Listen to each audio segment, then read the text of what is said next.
Hello everybody, and welcome to episode 8 of the St. Mary Magdalene's to Sayyedah Zaynab, London to Syria 2010 trip preparation short films. My name is Alexis, and today we're going to be speaking about motorcycle maintenance in preparation for such a long journey. We're here at the workshop of Dave Wilkins, who is a friend of ours for over 10 years. He's been fixing our motorcycles in that time, and here he is fixing the front forks of my motorcycle.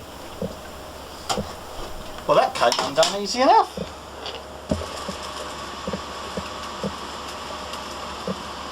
So before we go on such a long journey, we obviously need to get a service done.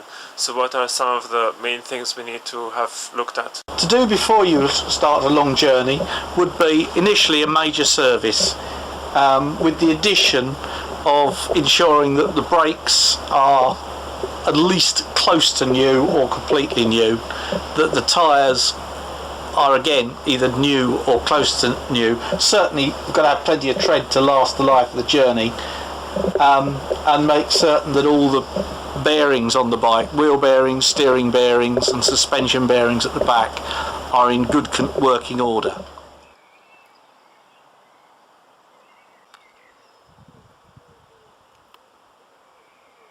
So what are the daily checks that we need to do, and what do we need to be aware of? Daily checks when you're on the road on a long journey, you really need to be quite thorough. Start at the front of the vehicle and work backwards. Front tyre correctly inflated, no damage, no objects in it. Front brakes in reasonable condition. Look at the pads, look at the braking, no leaks, no suspension leaks. The steering turns freely. Controls work, both clutch and front brake. Bell to the engine, oil, water, nothing obviously leaking on either. Moving back, rear suspension is free, it's not jammed. Rear tyre's got tread, it's inflated, it's got nothing stuck in it.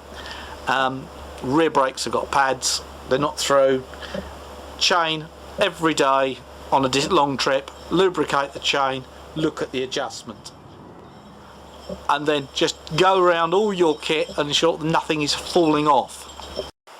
Now the question is, what kind of tools and spares do you take with you to be prepared for any eventualities on such a long journey?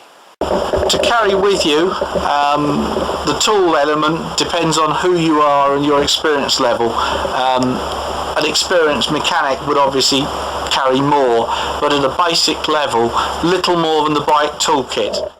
But ensuring you have enough tools to change a brake, set of brake pads, to adjust your chain, and any minor running repairs. I would also recommend you have suitable equipment to deal with a puncture and a pump to reinflate your tyres.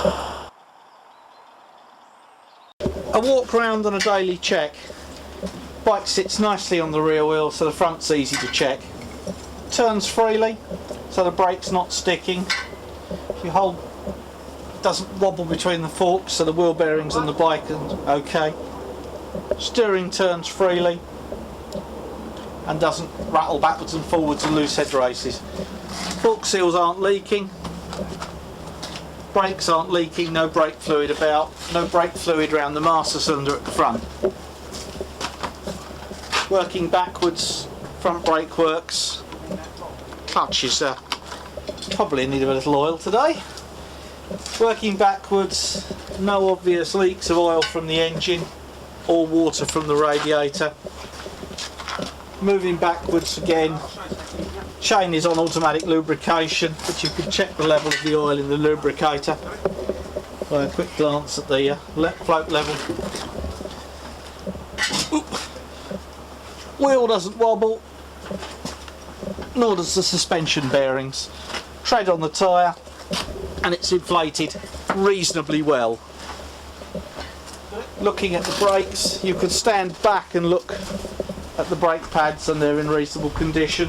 You can also see there's no fluid leaking, again not from the master cylinder, and the brake is working. Very basic, takes less than a minute. A quick walk round tells you what's going on.